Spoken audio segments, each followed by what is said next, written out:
Zebra और प्रतिबिंबों की नदी जंगल ऑफ वंडर्स की एक और रोमांचक कहानी। अगर ये नदी सिर्फ तुम्हारा चेहरा ना दिखाए बल्कि वो दिखाए जो तुम अंदर से हो। जेब्रा की धीमी आवाज सुबह की हल्की धुंध में गूंजी जब वो पानी की साफ सतह को ध्यान से देख रही थी। शेर ने जम्हाई ली और अंगड़ाई ली। तुम्हारा मतलब जादुई आईने जैसा? कुछ वैसा ही, जेब्रा बोली। उसकी धारियां सूरज की रोशनी में चमक रही थीं। कल रात मैंने उल्लुओं को बात करते सुना। वो एक जगह के बारे में बता रहे थे, प्रतिबिंबों की नदी। कहा जाता है कि ये नदी तुम्हें वो दिखाती है जो तुम खुद से भी छुपाते हो। पेंगुइन उत्सुकता से पास आया। तो तुम्हारे अंदर क्या छिपा है जेब्रा? मुझे नहीं पता, जेब्रा बोली। अक्सर लगता है कि मैं बस दौड़ने और मजाक करने के लिए पर क्या मेरे अंदर इससे ज्यादा कुछ है? कछुए ने धीरे से सिर हिलाया। ये नदी तुम्हें खुद को पहचानने में मदद कर सकती है, तो चलो उसे ढूंढते हैं, हाथी ने जोश में कहा। और इस तरह एक नई यात्रा शुरू हो गई। उस दिन जंगल कुछ अलग लग रहा था, बहुत शांत,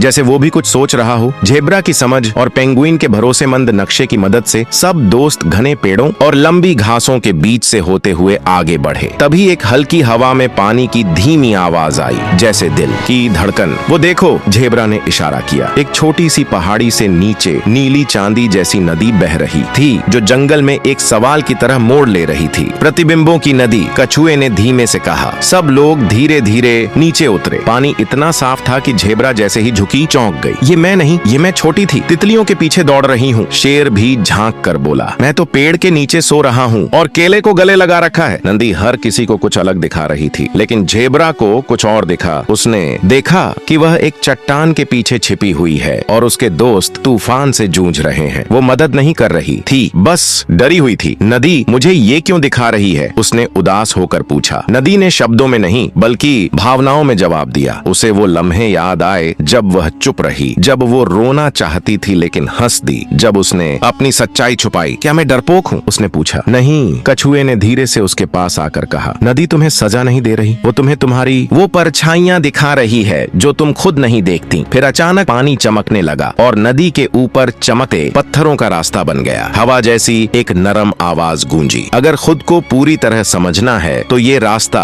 अकेले पार करना होगा। जेब्रा घबरा गई। अकेले? हाथी मुस्कुराया। हम यहीं होंगे तुम्हारे इंतजार में। जेब्रा ने पहला कदम बढ़ाया। हर पत्थर के नीचे पानी में एक याद उभरी, जब वो पहली बार गिरी थी, जब उसकी बात से पेंगुइन को दुख हुआ था, जब उसने शेर का साथ दिया था, जब उसने तूफान के बीच हाथी को हंसाया था। अच्छे पल, मुश्किल पल, सब कुछ दिखाई दिया। आखिरी पत्थर पर उसका प्रतिबिंब वैसा नहीं था जैसा वह थी, बल्कि जैसा वह बन सकती थी। बहादुर, समझदार, दयालु, आत्मविश्वासी, चमकती हुई। अब मुझे समझ आया, जेब्रा ने धीरे से कहा। मैं हमेशा से खास थी, बस मुझे खुद पर विश्वास नहीं था। पानी चमका, रास्ता गायब हो गया। जेब्रा किनारे पर लौटी, उसकी आंखों में आत्मविश्वास की चमक। सारे दोस्त दौड़कर उसके पास आए। तुमने क्या देखा? शेर ने पूछा। खुद को, जेब्रा मुस्कुराई। सिर्फ अपनी अच्छी बातों को नहीं बल्कि पूरी सच्चाई को, कछुआ बोला। और तुमने क्या सीखा? कि मैं जैसी हूँ वैसी ही ठीक हूँ। जब डर लगता है या जब मैं खुद पर शक करती तब भी मैं जेब्रा हूँ और ये काफी है। सूरज ढलने लगा। नदी हल्के हल्के चमक रही थी। पेंगुइन ने झांक कर देखा। मुझे तो अभी भी अपना प्रतिबिंब दिख रहा है। एक साथ 5 बेरी खाते हुए सब जोर से हंस पड़े। जेब्रा सिर्फ मुस्कुराई। उसका दिल हल्का था और उसके कदम मजबूत, क्योंकि कई बार सच में आजादी से दौड़ने के लिए पहले खुद को जानना जरूरी होता है।